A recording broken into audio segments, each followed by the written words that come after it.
नमस्कार, मैं हूं प्रवीण दुबे। कुछ सवालों के साथ मेरा संबोधन कांग्रेस के वरिष्ठ नेता दिग्विजय सिंह जी के लिए है। दिग्विजय जी, आप खुद ये मंजूर कर चुके हैं कि आपके प्रचार में जाने से कांग्रेस के वोट कट जाते हैं, आपके बयान पार्टी पर शामत लाते हैं। ये कांग्रेस अध्यक्ष सोनिया गांधी से लेकर सांसद राहुल गांधी तक बखूबी जानते हैं। लेकिन चलिए, वो आपकी पार्टी का मसला है। आपने कब कब विवादित बयान दिए, क्यों दिए, आपके बयानों का कांग्रेस को कितनी बार और किस तरह से खामियाजा उठाना पड़ा, इसको हम दरकिनार रखते हैं, क्योंकि ये हमारा मसला नहीं है, ये पार्टी का मसला है। इस बार सवाल देश का है। एक लाइन में आपको बताता हूं। दिग्विजय सिंह जी ने ओपन फोरम क्लब हाउस में एक पाकिस्तानी पत्रकार के सवाल के जवाब में धारा 370 हटाए जाने के फैसले पर बयान दिया, जिसमें धारा 370 हटाए जाने के तरीके को उन्होंने गलत बताया। इस चैट का ऑडियो, जाहिर है कि क्लब हाउस का तो ऑडियो बिल्कुल दुनिया भर में लीक होता है, ये वायरल ही होता है, मतलब जो चाहे वो सुन ले, और मचा भी तो सियासी बवाल मच गया। तो दिग्विजय सिंह जो विपक्ष के बड़े नेता हैं, राज्यसभा के सांसद हैं, इतना तो जानते होंगे कि घर की बातें चौराहे पर नहीं कही जाती। दिग्विजय सिंह जी धारा 370 पर ऐतराज उठाने के लिए संसद का मैदान कम था क्या? कि आपने क्लब हाउस जैसे ओपन फोरम पर कश्मीरी जमहूरियत और इंसानियत पर सवाल उठा दिए, वो भी उस देश के पत्रकार से बात करते हुए आज़ादी के बाद से आज तक, जिस देश के साथ हमारे रिश्ते कभी अच्छे नहीं रहे।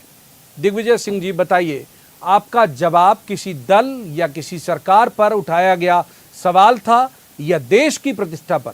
क्योंकि दुनिया के मंच पर तो आप कांग्रेस के नेता बतौर नहीं, भारत के प्रतिनिधि के तौर पर सुने गए हैं। आपके बयान पर बवाल होने के बाद भी आपकी सफाई आई, हमने वो भी दिखाई। लेकिन सवाल उस कथित ऑडियो में दिए गए बयान के साथ इस बात का है कि जवाब आपने कहां और किसे दिया है। दिग्विजय जी, बताइए, क्या ये बयान देश के खिलाफ तो नहीं है? एक बेहद खास पैनल हमारे साथ मौजूद होगा, जिससे हम पूछेंगे सवाल और कहेंगे जवाब तो देना होगा। लेकिन पहले आपको दिखाते हैं एक रिपोर्ट, देखिए। Democracy was not there in Kashmir when they revoked Article 370. Insaniyat was not there because they put everyone behind bars. And Kashmiriyat is basically the fundamentals of secularism.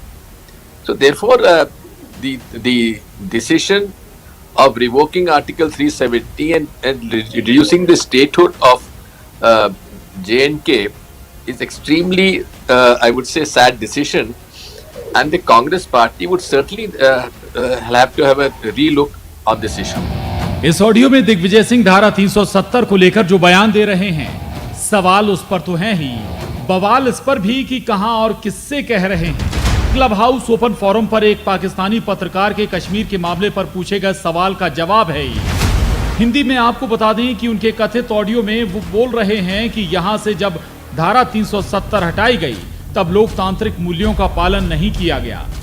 इसमें ना इंसानियत का तकाजा रखा गया, ना कश्मीरियत थी कहीं। अगर कांग्रेस सरकार सत्ता में आई तो हम इस फैसले पर फिर से विचार करेंगे। इधर ये कथित ऑडियो वायरल हुआ और उधर भोपाल से लेकर दिल्ली तक हो चुका था सियासी बवाल। सीएम शिवराज सिंह चौहान ने कहा कि दिग्विजय का बयान फिर ताजा सबूत कांग्रेस का हाथ पाकिस्तान के साथ है। कांग्रेस के नेता दिग्विजय कहते हैं कि धारा 370 हटाने पर पुनर्विचार किया जाएगा। क्या फिर से धारा 370 थोप के अलगाववाद को हवा देगी, आतंकवाद को प्रश्रय देगी? कांग्रेस का हाथ पाकिस्तान के साथ। ये कांग्रेस की पाकिस्तानी मानसिकता है, जो पाकिस्तान कहता है वही कांग्रेस कहती है। सोनिया जी, जवाब दो। बाद में दिग्विजय सिंह ने विरोधियों को तल्ख लहजे में ट्विटर पर सफाई भी दी और कांग्रेस की तरफ से बयान भी आया कि बयान छेड़छाड़ करके पेश किया गया है। आईटी सेल की फितरत हमेशा रहती है कि जब भी भारतीय जनता पार्टी कहीं भ्रमण में फंसती है वो इस तरह के फर्जी जोड़ तोड़ के ऑडियो वायरल कर देती है। लेकिन बीजेपी ने इसे देश की प्रतिष्ठा का प्रश्न बनाया और दिल्ली से लेकर भोपाल तक नेता एक सवाल पर अड़े कि क्या कांग्रेस का नेतृत्व दिग्विजय के बयान से इत्तेफाक रखता है। कांग्रेस के नेतृत्व से पूछना चाहता हूं, सोनिया गांधी जी, राहुल गांधी जी, बताएं, क्या दिग्विजय सिंह के इस बयान से वो सहमत हैं? क्या पाकिस्तानी पत्रकार के साथ इस प्रकार की चैटिंग होनी चाहिए इसके बारे में कांग्रेस का नेतृत्व भी जवाब दे। संदेह ये होता है कि ये राजनीति नहीं है, ये षड्यंत्र है। और मैं ये मानता हूँ कि हमारी कही हुई किसी बात से हमारे दुश्मन देश को अगर फायदा होता है तो इससे बड़ा कोई दुर्भाग्य नहीं हो सकता। तो कमान से निकला तीर और जुबान से निकली बात वापस नहीं आती। फिर इस हाईटेक दौर में जब वायरल ऑडियो वीडियो के साथ सबूत भी मौजूद हो तो पलटना भी मुश्किल। क्या दिग्विजय सिंह वाकई विरोध की राजनीति में सरहद पार कर गए? जवाब तो देना होगा। भोपाल में शरद श्रीवास्तव, अनुराग श्रीवास्तव और जबलपुर में प्रतीक अवस्थी के साथ bureau report, news 18, Madhya Pradesh, Chhattisgarh. एक बेहद खास पैनल हमारे साथ इस चर्चा में शामिल होने के लिए जुड़ा हुआ है। सबसे पहले उसका तारुफ मैं आपसे करा दूं। हमारे साथ हैं प्रियव्रत सिंह, बहुत वरिष्ठ नेता हैं कांग्रेस के, पिछली सरकार में कैबिनेट मंत्री भी रहे हैं। प्रियव्रत जी का बहुत बहुत स्वागत।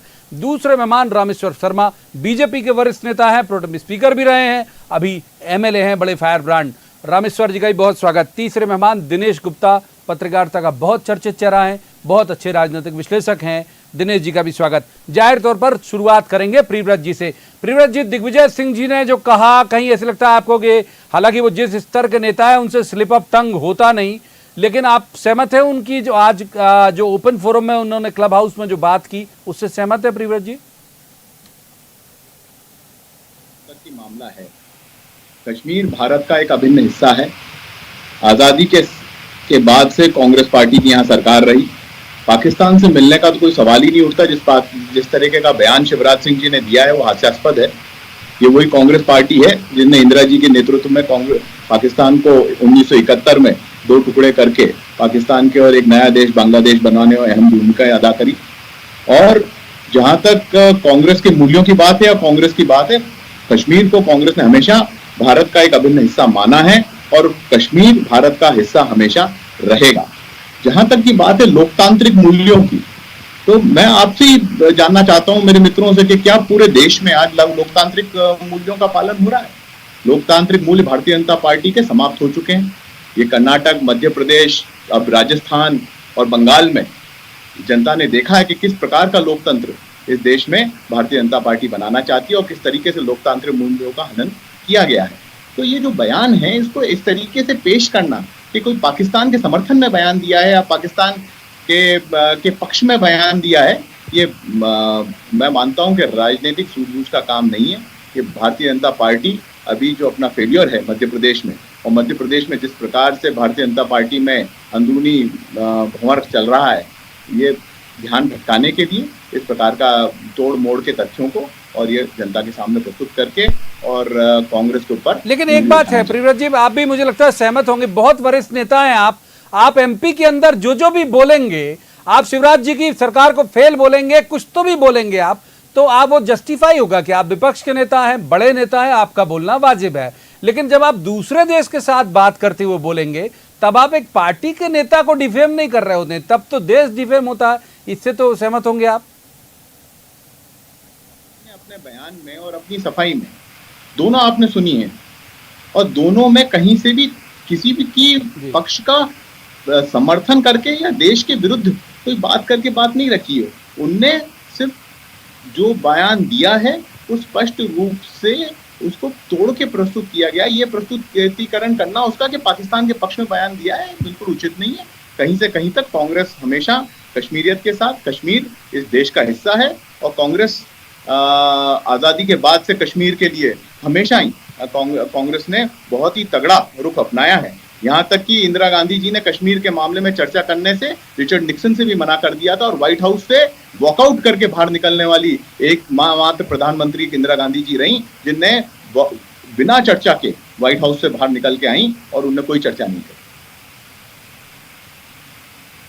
ठीक है, रामेश्वर शर्मा जी, प्रियव्रत सिंह जी को सुना आपने, वो कह रहे हैं कि कश्मीरियत को लेके और कश्मीर को लेके कांग्रेस का स्टैंड बहुत साफ है, बल्कि वो तो ये आरोप लगा रहे हैं कि लोकतंत्र के हत्यारे तो आप लोग हैं। रामेश्वर शर्मा जी,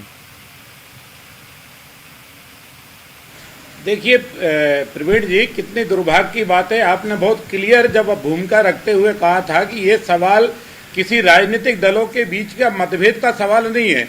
ये लड़ाई भारतीय जनता पार्टी और कांग्रेस के बीच की लड़ाई नहीं है। ये लड़ाई नरेंद्र मोदी जी या हमारे जो है दिग्विजय सिंह जी के विरुद्ध की लड़ाई नहीं है, ये लड़ाई जो है हिंदुस्तान की लड़ाई है।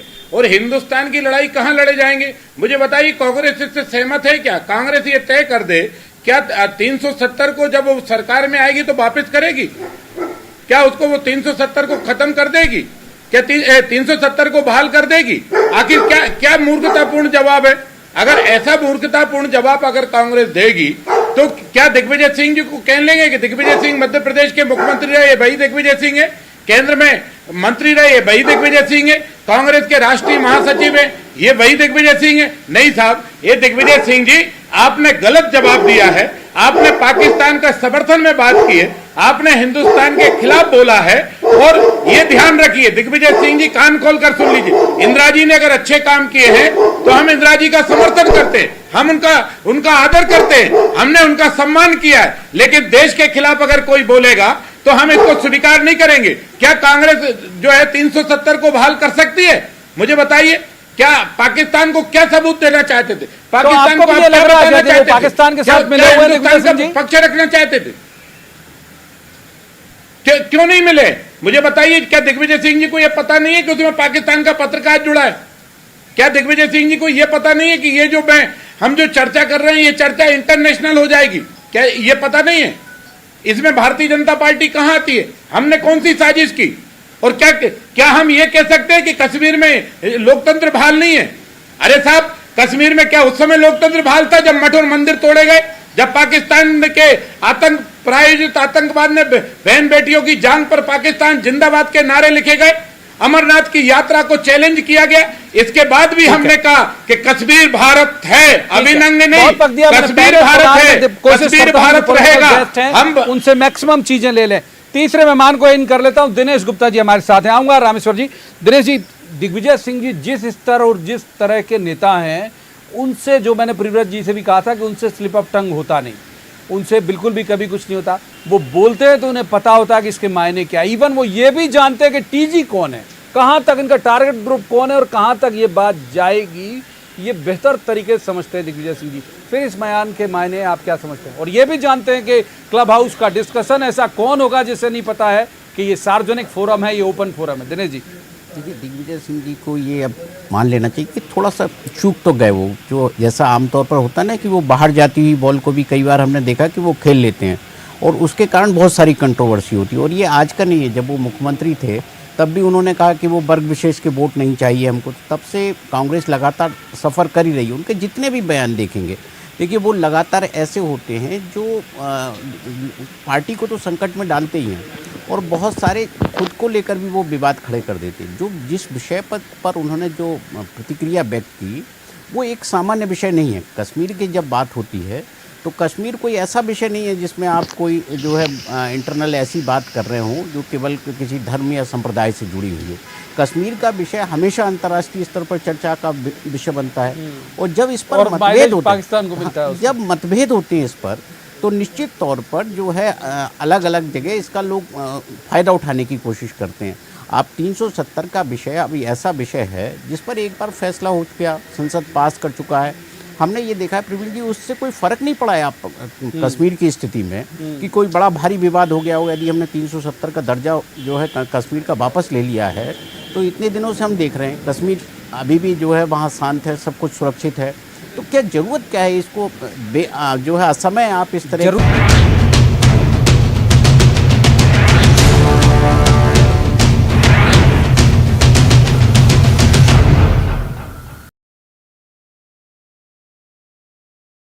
समेत खाने पीने की दुकानों पर टेक अवे की सुविधा। पंचायतों में वैक्सीनेशन के लिए अनोखी पहल, टीका लगवाओ, 199 का रिचार्ज पाओ, लोगों को कर रखे जागरूक। उज्जैन में जीवाजीगंज क्षेत्र में सैफी मोहल्ले में गाड़ी खड़ी करने को लेकर हुआ विवाद, दो पक्षों में जमकर हुई बहस और हुआ पथराव। ग्वालियर के high profile businessman modern brand company के मालिक धर्मवीर भदौरिया को पुलिस ने किया गिरफ्तार। बिजनेसमैन धर्मवीर पर दुष्कर्म और पॉक्सो एक्ट के तहत मामला दर्ज। जबलपुर की इकलौती मेडिकल यूनिवर्सिटी में बड़े घोटाले की बू, व्यापम फर्जीवाड़े की तर्ज पर घोटाले को दिया गया अंजाम। जबलपुर की गोहलपुर पुलिस की गिरफ्त में आया शातिर जालसाज, शहर के लोगों के 7 करोड़ रुपए की थी ठगी। शहडोल में शेर के हमले में युवक गंभीर रूप से घायल, गंभीर घायल को अस्पताल में कराया गया भर्ती। उज्जैन के महाकाल मंदिर में अब पुजारियों को भी प्रवेश नहीं, वैक्सीन लगवाने वाले 38 पंडित पुजारी सहित 325 कर्मचारियों को आदेश। बड़वानी में ट्रक में लगी भीषण आग से ट्रक जलकर पूरी तरह से राख। ग्वालियर में जयभान सिंह पवैया के घर पहुंचे पूर्व मंत्री गोविंद सिंह पवैया के पिताजी के निधन पर शोक संवेदना की प्रकट। सतना के बेहटा गांव में पूर्व सरपंच दामोदर सिंह ने खुद को गोली मारकर की आत्महत्या, जेब से सुसाइड नोट बरामद। दतिया में चेकिंग के दौरान नकट्टा और 2 कारतूस के साथ पकड़ा गया युवक, पूछताछ में लूट की बात स्वीकारी।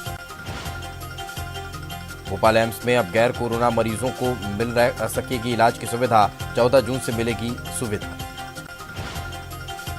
धार में आज से रात 8 बजे तक खुलेंगे बाजार, व्यापारियों को मिलेगी राहत, रात 8 बजे से अगले दिन सुबह 6 बजे तक कर्फ्यू।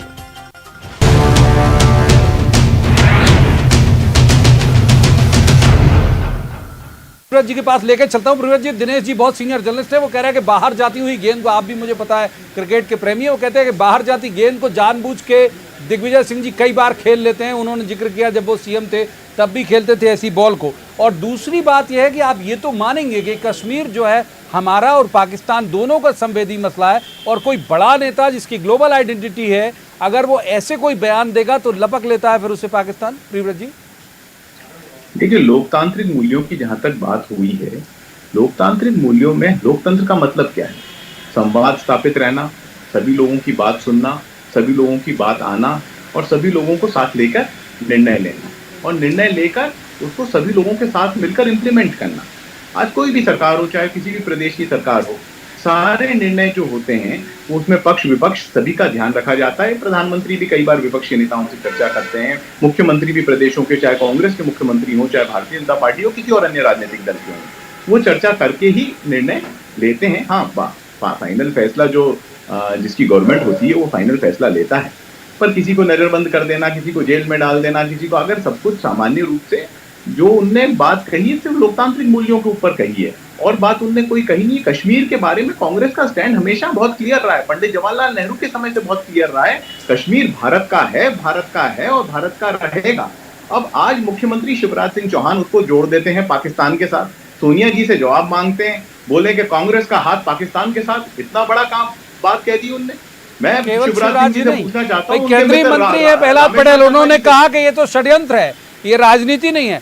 प्रदेश अध्यक्ष वीडी शर्मा जी कह रहे हैं साजिश और षड्यंत्र, दिग्विजय सिंह जी की भूमिका की जांच होनी चाहिए। तो तमाम बड़े नेता यहाँ तक की आरोप लगा देना कांग्रेस के ऊपर, प्रवीण जी, यहाँ तक की आरोप लगा देना शिवराज सिंह जी जैसे सीनियर पॉलिटिशियन, जो भारतवर्ष के बहुत सीनियर पॉलिटिशियन है, उनका यह आरोप लगा देना कि कांग्रेस का हाथ पाकिस्तान के साथ। आप बाली बताइए, कांग्रेस की सरकार कितने साल रही आजादी के बाद? इतने, आज आजादी के 70-75 सालों में कांग्रेस ने अधिकांश समय, अगर कांग्रेस की सरकार रही तो कांग्रेस ने कभी कश्मीर के साथ समझौता नहीं किया।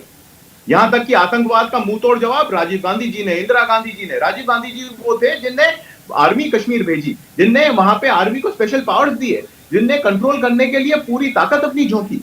पीवी नरसिम्हा राव की जो सरकार रही उसमें भी यही रहा, और मनमोहन सिंह जी की सरकार ने तो पाकिस्तान से सारी बातचीत छोड़ दी थी, जिससे कोई बातचीत सारी समाप्त कर दी थी। जो पहली बार जब हुई, जब नवाज शरीफ नरेंद्र मोदी जी की स्वेरिंग इन सेरेमनी में आए, तब जाके पाकिस्तान के किसी बड़े नेता या सरकारी हेड के साथ कोई बातचीत हुई। इतने मैं मानता हूं कि पाकिस्तान का मुंहतोड़ जवाब कांग्रेस पार्टी ने, और पाकिस्तान प्रायोजित आतंकवाद का मुंहतोड़ जवाब कांग्रेस पार्टी ने आजादी के बाद दिया। चली थी। एक बार रामेश्वर जी को इन कर लेते हैं। रामेश्वर जी, बहुत सारे फैक्ट गिना दिए पृथ्वीराज जी ने। उन्होंने बताया कि जब उनकी गवर्नमेंट रही है तब पाकिस्तान के साथ कैसा रवैया रहा है, तो वो तो उन्हें हैरत हो रही कि शिवराज जी जैसे बड़े नेता तक ये कहने लगे कि कांग्रेस पाकिस्तान के साथ। देखिए त्रिवेदी जी, सबसे महत्वपूर्ण बात है कि प्रियव्रत जी को जिस बात का जवाब है आप उस बात का जवाब दीजिए ना। वो कह रहे हैं कि अगर हमारी सरकार आई कांग्रेस की तो हम इस पर पुनर्विचार करेंगे। क्या संसद में पास की हुई चीज को, दोनों सदन, लोकसभा राज्यसभा ने जिस चीज को पास किया हो, पूरे देश ने जिसको सहमति दी हो, वहां पर पंचायत चुनाव हो गए, कश्मीर के लाल चौक से लेकर हर सरकारी बिल्डिंग पर और आम नागरिक की बिल्डिंग पर देश का तिरंगा फहराने जाने लगा हो, पूरा देश का स्वाभिमान जागृत हो गया हो, ऐसे में इस तरह का बयान दिग्विजय सिंह जी का देना किस बात का प्रतीक है? क्या आप बताइए ना प्रियव्रत जी, आपने तो दुनिया के बम और तोप गोले चलाए होंगे, हमें कोई परेशानी नहीं, आपत्ति नहीं, आपने अच्छे काम किए, हम सलाम करते हैं। अगर इंदिरा जी ने अच्छे काम किए, हम सलाम करते हैं। इसका मतलब ये थोड़ी कि आप आज देश के खिलाफ बोल जाओगे। क्या इंदिरा गांधी जी से तुलना दिग्विजय सिंह जी की कर दोगे क्या? दिग्विजय सिंह जी ने जो बोला ये पाप किया है, राष्ट्रीय पाप है, महाअपराध है। इस अपराध के साथ हो क्या प्रियव्रत जी? ये दिग्विजय सिंह जी ने महाअपराध किया है। ये दिग्विजय सिंह छोटा जवाब फिर पाकिस्तान को दिनेश जी का रुख करेंगे, छोटा जवाब सीधा आपसे सवाल कर रहे हैं रामेश्वर शर्मा। प्रियव्रत जी देखिए, रामेश्वर जी से इस मामले में बात करना है कि पत्थर की दीवार के ऊपर सिर्फ चर्चा करने वाली बात है। वो इस चीज को समझ ही नहीं रहे हैं कि किसी ने 370 के अबॉलिशन को चैलेंज ही नहीं किया है। कांग्रेस ने अपना स्टैंड बहुत क्लियर कर दिया है। क्यों चैलेंज नहीं किया? पब्लिक फोरम पे है। प्रियव्रत जी, माननीय प्रियव्रत जी, माननीय मेरे भाई, माननीय युवराज, माननीय राजा, माननीय राजगढ़ के राजा महाराजा, उसमें कहा है भाई ने, माननीय दिग्विजय सिंह जी ने अपने वचनों में ये बात कही है, हमारी सरकार बनेगी, हम इस पर पुनर्विचार करेंगे। कहा है, क्यों नहीं कहा? आपने सुना ही नहीं उनका पूरा वीडियो ऑडियो जो उनने बोला है। कहा है आप, क्या मतलब हुआ सर इसका? वापस रामेश्वर जी मैं उसी बात पे आऊंगा कि कांग्रेस अपना स्टैंड क्लियर कर चुकी है इस मामले में, और दिग्विजय सिंह जी ने सिर्फ लोकतांत्रिक मूल्यों पे प्रश्न चिन्ह लगाया है और उससे ज्यादा कुछ भी नहीं कहा है इसमें। देखिए मेरे प्रिय मेहमान को कर लेता हूं, सब बहुत देर से आऊंगा रामेश्वर जी, बात करा जरूर आऊंगा एक बार। दिनेश जी बहुत देर से हैं क्या? नहीं एक मिनट दिनेश जी, ये लोकतंत्र की दुहाई देते हैं, बोलिए। छह सरकारों की बलि ली है। उत्तर प्रदेश सरकार हमारी भंग की, मध्य प्रदेश सरकार हमारी भंग की, दिल्ली की सरकार इनने भंग की, राजस्थान की सरकार इनने भंग की, हिमाचल की इनने सरकार भंग की। तब कौन सा लोकतंत्र था? तब लोकतंत्र कहां चला गया था? तब लोकतंत्र कौन सी थैली में कांग्रेस की में बंद हो गया था? तब हमने 5 सरकारें भंग की है। थोड़ा सा भारतीय जनता पार्टी की केवल इस बात पर अयोध्या में राम मंदिर इस मामले में, और इसलिए मेरा कहना है ये दिग्विजय सिंह जी ने राष्ट्रीय पाप किया है। उपस्थिति को महसूस कर लेते हैं हम, तीसरे मेहमान की उपस्थिति को महसूस कर लेते हैं। माफ कीजिए, दिनेश गुप्ता जी हमारे साथ है। दिनेश जी, ये मामला अब आपको लगता नहीं बीजेपी जिसमें मास्टर है, बीजेपी मास्टर है, इस बात को लेकर हम लगातार देख भी रहे हैं कि उसे कुछ मुद्दा मिला और वो बहुत जल्दी ग्लोरीफाई करती है, बहुत जल्दी मैक्सिमाइज करती है उस मामले को। ये लंबा जाएगा आपको लगता है दिग्विजय सिंह जी का बयान? बिल्कुल, देखिए आप सुबह से हम शाम की स्थिति देखें तो इस वक्त केवल एक ही मुद्दा चर्चा में है कि दिग्विजय सिंह जी का जो बयान है कि ऐसी स्थितियां क्यों इस तरह के बयान जो है देश में दिए जा रहे हैं। टॉप की लीडरशिप, हाँ, टॉप की लीडरशिप जो दिग्विजय सिंह तो एसेट है कांग्रेस पार्टी की। आप यदि देखोगे तो वो यदि कुछ कह रहे हैं तो कांग्रेस पार्टी का ये माना जाता है कि ये नीति सम्मत मामला है और कांग्रेस पार्टी का ये स्टैंड हो सकता है। हमने देखा ही ना कि अभी कांग्रेस पार्टी ने कोई बहुत ज्यादा इस पर कोई रिएक्शन नहीं दिया है। तो कहीं ना कहीं लोगों को ये शंका तो है कि कांग्रेस पार्टी के मन में कोई चिंतन में ये बात तो है। जैसे जब होता है देखिए, संसद में जब पास हो गई तो संसद भी तो लोकतंत्र का ही एक जगह है ना जहां डिस्कशन हुआ। अब जिस प्रक्रिया और जिसको लेके आज सवाल खड़े किए जा रहे हैं वो आज का विषय नहीं है कि इस पर आज फिर से आप नए सिरे से एक विवाद खड़ा करने की कोशिश कर रहे हैं।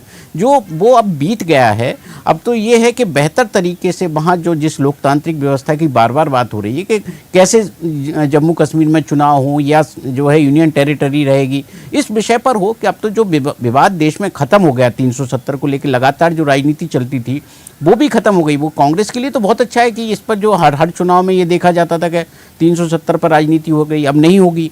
तो बहुत सारे मुद्दे जो भारतीय जनता पार्टी ने जिनको लेकर लगातार वो अपना जो है राजनीतिक मैदान में रहे उनको हल किया है। और शायद कांग्रेस पार्टी की समस्या भी यही लगती है कि वो जो है अब जनता के बीच में जाएगी तो क्या बताएगी कि उसने ये हल मुद्दे क्यों नहीं किए थे। और एक बार प्रियव्रत जी के पास जाना इसलिए पड़ेगा, प्रियव्रत जी बहुत वरिष्ठ राजनेता हैं और उन्होंने देखा भी है और मुझे लगता है कि उन्होंने महसूस भी किया होगा इलेक्शन के वक्त में। प्रियव्रत जी, इनकी जो सोशल मीडिया टीम है या जो इनकी मैक्सिमाइज करने वाली टीम है वो बहुत अच्छे से एजेंडे को मैक्सिमाइज करती है, एजेंडा सेट करती है बीजेपी की। तो आपको नहीं लगता कि आने वाले कहीं के भी चुनाव में ये मसला मुद्दा बन सकता है? देखिए, भारतीय जनता पार्टी की हमेशा आदत रही है, आप अमित शाह जी से चले जाएं, शिवराज सिंह जी तक, शिवराज सिंह जी से चले जाएं, यहाँ तक कि प्राइम मिनिस्टर साहब ने भी कई बार, और यहाँ पे प्रदेश अध्यक्ष BD शर्मा जी हैं, और भी दूसरे प्रदेशों के प्रदेश अध्यक्ष हैं और वरिष्ठ नेता हैं, एक ही बात हमेशा से वो करते आए हैं और एक ही मुद्दा अपनी बातों में हमेशा उनकी सोशल मीडिया टीम ने रखा है कि किसी भी तरह से हम इस बात में कामयाब हो जाएं कि कांग्रेस पार्टी को पाकिस्तान के साथ जोड़ दें। और कांग्रेस का पाकिस्तान से कोई लेना देना ना तो 1948 से लेकर 2021 तक कभी रहा ही नहीं है। पाकिस्तान को हमेशा कांग्रेस पार्टी ने जब भी बात आई है डिप्लोमेसी में हराया है, मिलिट्री फील्ड में हराया है, और पाकिस्तान की हर कूटनीति का मुंहतोड़ जवाब दिया है, और ये सारी बातें रिकॉर्ड पे हैं। अब आज कोई भी कह दे कि कांग्रेस का हाथ पाकिस्तान के साथ, अरे भैया कैसे पाकिस्तान के साथ? राजीव गांधी जी के समय में पाकिस्तान को कॉर्नर करने के लिए विदेश नीति हमारी सफल रही, इंदिरा गांधी जी के समय में सफल विदेश नीति रही, यहां तक कि मनमोहन सिंह जी की जो यूपीए सरकार थी नेतृत्व वाली, उसमें भी हमारी स्ट्रेटजी पाकिस्तान के प्रति सफल रही और आतंकवाद का हमने मुंहतोड़ सामना किया। यहां तक कि आतंकवादी घटनाओं के ऊपर इन लोगों ने उस समय राजनीति करी, यहां तक कि ताबूतों और कफन और शहीदों के ऊपर इनने, शहीदों की शहादत के ऊपर इनने राजनीति करी, और उसके बाद जैसे ही इनकी गवर्नमेंट बनती है, 56 इंच का सीना दिल्ली में आता है सामने, तो पुलवामा और अन्य घटनाएं होती हैं जिनको रामेश्वर शर्मा जी, कहां से कांग्रेस का हाथ चला गया पाकिस्तान के साथ, ये पूछ रहे हैं प्रियव्रत जी। वो तो गिना रहे हैं कि भाई हमने तो कभी भी पाकिस्तान से ऐसी कोई दोस्ती की नहीं। एक बयान पे आपने पूरी कांग्रेस को क्यों एक तरह से कटघरे में खड़ा कर लिया, रामेश्वर जी? अरे माननीय प्रवीण जी, मैं आपसे प्रियव्रत जी से हाथ जोड़कर प्रार्थना करना चाहता हूं कि जिस बात का हमने जवाब मांगना चाहिए वो बात का जवाब तो वो दे नहीं रहे।